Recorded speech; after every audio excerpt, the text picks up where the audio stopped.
Celebration of the International Jazz Day by UNESCO. I mean, it's happened every year in the world, in different locations of the world.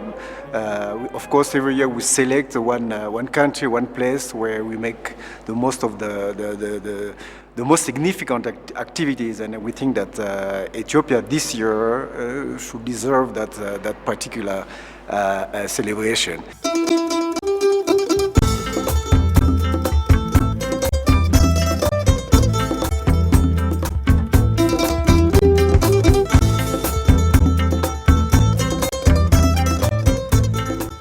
Well, I think the best way to look at that is this. 1, the word international. 2, jazz. 3, Addis Ababa.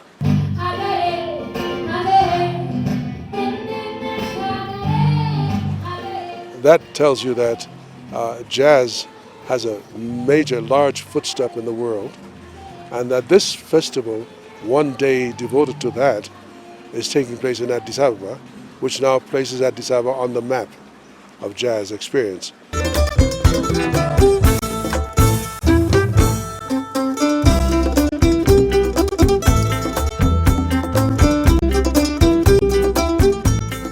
Having an international jazz day happening here in Addis Ababa, I'm sure they're going to bring prominent jazz musicians or people related to the jazz music to come here and perform, which will inspire all the musicians and artists that are found here. So that's one way we can benefit from it. The second way is it will bring people from different cultures together, and that's what jazz does. So jazz has become the language of people all over the world. It's a unifying energy. It has a unifying energy for people coming from all aspects of cultures from around the world to come together. So.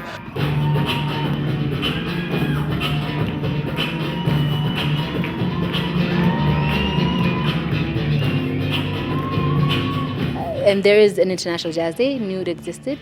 To have it happen here in Ethiopia, to have amazing artists coming from the rest of the world to Ethiopia, and having also the Ethiopian amazing artists that are here performing with each other is great. It's an amazing thing because I've had the opportunity to be around other musicians of great caliber around the world. And that immediately opens up your eyes to different possibilities and different ways of expressing yourself and different ways of being musically. And strength and unity, we are one and we are free. I want to link it up first to Africa. We are celebrating still the 50th anniversary of the African Union and the African unity, so it is important in this place. And second, jazz, as we know, has roots also in Africa. So that's another reason why you want to celebrate in Africa. Africa contributed generally for all cultures in the world. And we understand like our contribution to dances, to jazz music, to arts, to everything have contributed too much. But the thing is, our contribution is not that much known very much in the world.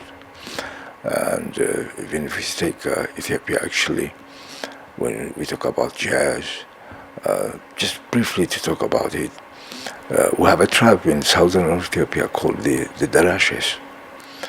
And those tribes are so interesting, and for jazz especially, like a great jazz composer, arranger, Charlie Parker, and also, of course, Debussy, the great pianist. I've used it's what we call a diminished scales. Now, if you take the darashes, we have like 5-note music, and we have 4 different modes we use to compose and play and whatever, our music. But the darashes use like 12-note music, which is so surprising, and I always take them as a great scientist in music. And the Charlie Parker, when especially creating the modern jazz, there is 2 modes of scales we use. We call them a diminished scale. There is whole and half whole. That's how it's constructed. So this the darashes plays one type of a diminished scale, which is so surprising. So the question, probably Ethiopian contribution to jazz is, was it Debussy or Charlie Parker, or did the tribes in the south started these scales? And those scales are very important in jazz, so it's one of our great contribution to the world of jazz.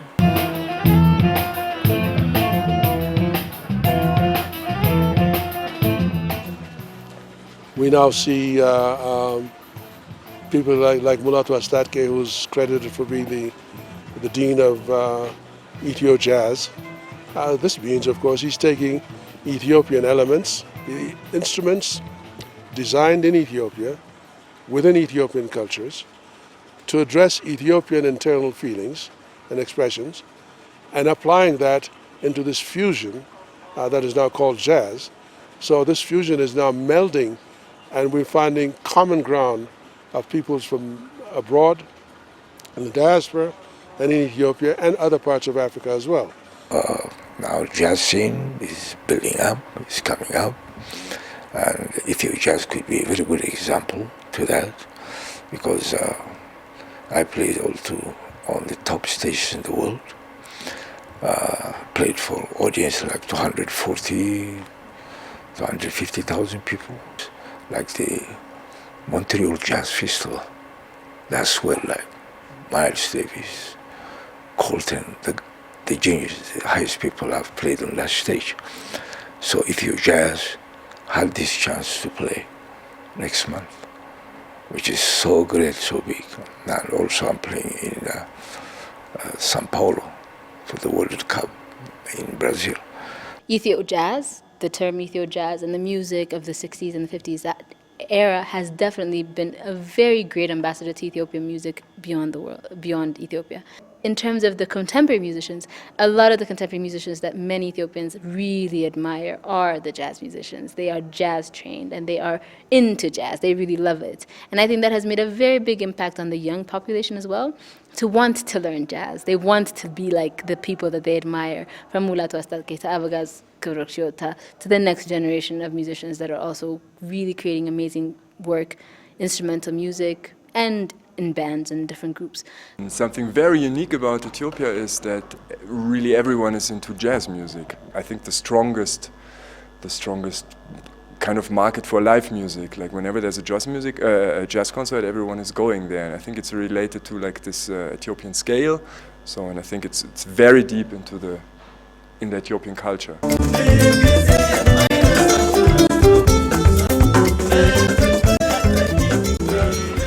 Right now in Ethiopia, the last 10-15 years, there's been a lot of movement, not only in the music field, as we know, but in the art field generally, in the painting, in film, and also in music. So there's a lot of aspiring jazz musicians who are playing Ethio Jazz and music with improvisation. So the local jazz scene right now is very well alive and going really strong.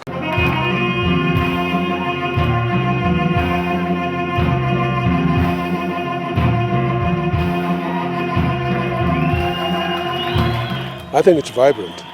The reason I say it's vibrant is because in the world scene, you find the Germans, the Swedes, the Italians, the French, the Israelis, the Algerians, the Spanish, the Americans, the English, and some parts of the Eastern Europe as well, are really playing and working with thematics of Ethio Jazz, thematics of Ethio melodic structure with a pentatonic scale. A lot of the works of Mulatu Astatke are being played by these musicians from abroad, so that says that they know where Ethiopia is, and they're working with that. So music is the highest form of abstraction of human emotion.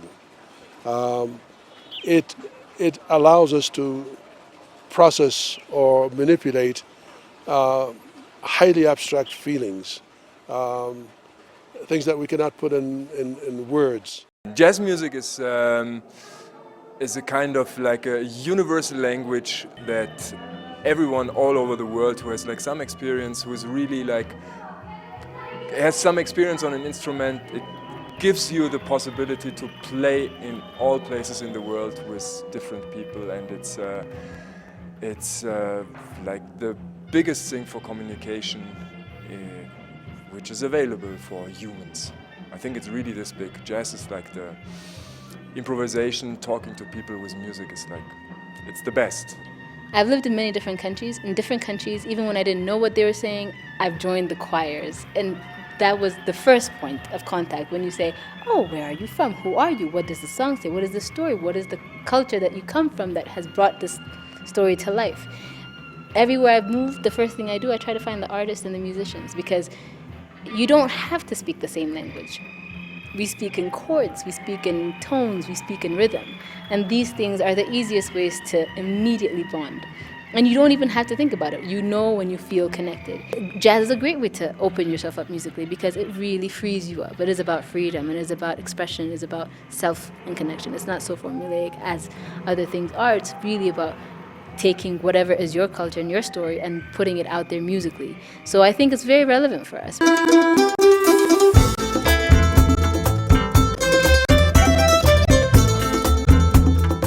To have a big, large-scale International Jazz Day here in Addis Ababa will be really great for us in that aspect. And it might be good also for tourism. You could look at it like that too. People might come for that show here. It could be a destination during that time to be here. So it will be a great positive addition to our country. And for us, it's part of our mandate. It's also the response to our program for the promotion of the cultural diversity, promotion of artistic creativity, promotion of culture, is promotion of the diversity or the richness of the human creativity. So it's very important for us in that sense. It should be very popularly open. It should be open to the people because the people need to hear it. I would say open to the masses. I would say involving the local and the international as much as possible.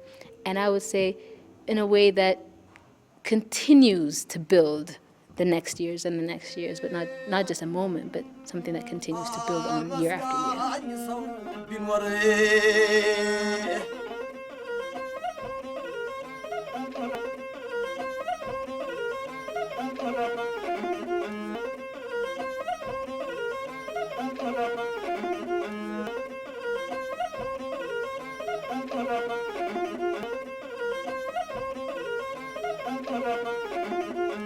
Ya